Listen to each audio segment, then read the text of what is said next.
All right, what should you look for in chapter 2 on God? The main thing I think you probably need to be aware of is the way in which we use language.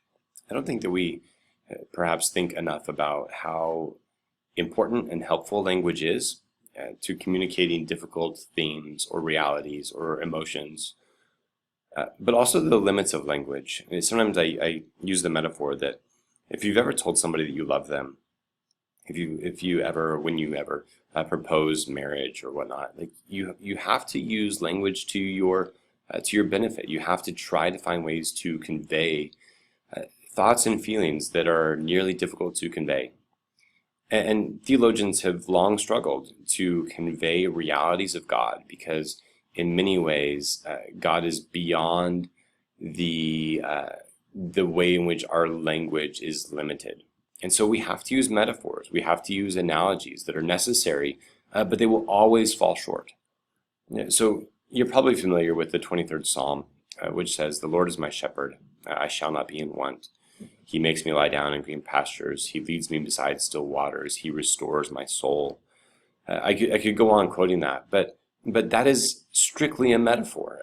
And he talks about that in this chapter.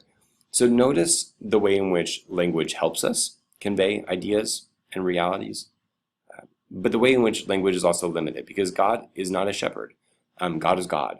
In the ancient world, most shepherds were men, and God is not a man. God is not a male. So you see similar aids, but also difficulties whenever we talk about God as Father. Does Jesus call God Father? Absolutely. Is this really helpful in understanding who God is? For sure. But this is going to lead to the second thing. Christians worship a personal God. Okay, but the ancient Jews intentionally avoided attributing sexuality to God. Be sure you pay attention to that section in the chapter. Because if you watch The Simpsons or if you watch Family Guy or if you ask, in my opinion, like almost, the majority of Americans, is God a male or is God a female? They would insist like God is a man, God is male. Some would say, well, no, like God is beyond gender. But the Jews, reacting to kind of the culture that they were emerging in, refused to attribute sexuality to God. In the Hebrew Bible, there are both masculine metaphors of God, and then there are also feminine metaphors of God as well. And so be sure you also, if God is beyond gender, if God is really a spirit, as Christians define God to be, then we have to really consider what Martin Buber's argument is. He differentiates three types of relationships: an I-it relationship, an I-you relationship, and an I-thou relationship.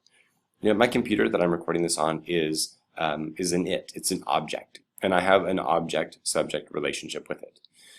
But God is not an object, and so we don't pray to an it. If my daughter were to get sick, or if there were like a difficulty in my life, I don't pray to an it. I pray to God. I pray to a personal being. And so the final thing I want you to pay attention to is the way in which language influences thought. So he talks in this chapter about God being almighty, and that is different than the Greek term of omnipotent, all-powerful.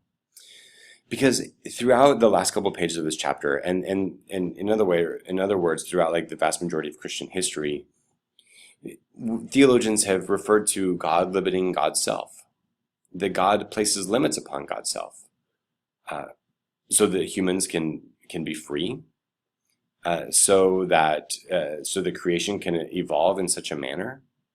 Now, please don't interpret this to say that like God is not involved. That is not what I'm saying at all, because the Christian idea of God is a very involved and personal God. But be sure that you understand what he means by God being almighty, that God limits God's power for the sake of love. And you see this particularly in Jesus, that God became human, to take upon himself human form, to be like us so that we might be united with God again. So pay special attention to the way in which language is really influential in how we can and how we really cannot talk about God.